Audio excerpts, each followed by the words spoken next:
Promoting diversity is a goal shared by many in American schools, but actually achieving this goal in the day-to-day classroom is often hard to do.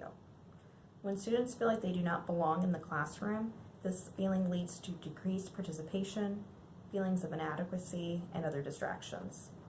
Wanda Knight decided to create a seminar based on her own experiences as an art teacher, administrator, and university professor to challenge art educators on their cultural values, beliefs, and assumptions.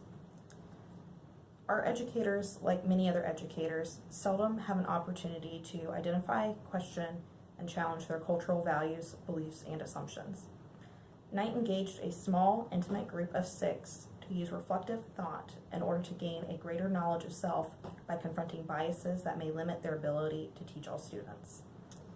All the participants readily claimed at the beginning of the seminar that they had no prejudices or biases, but quickly realized that they did have points of view that shaped their perceptions of other people.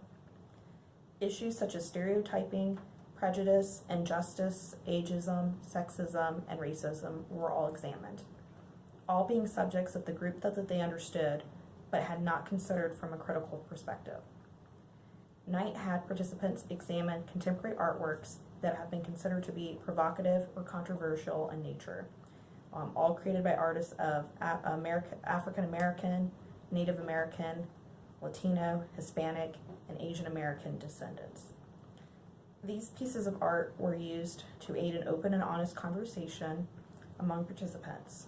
Discussion format was set up for participants to 1. Record what they saw, 2.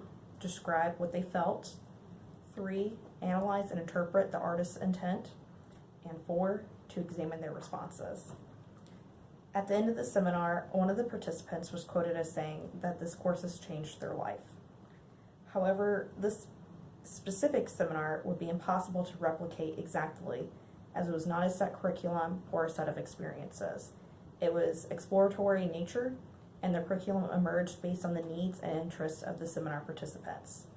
With that said, however, explorations such as this have the potential of helping pre-service and practicing art teachers and other educators articulate the sources of some of their biases, prejudices, and fears.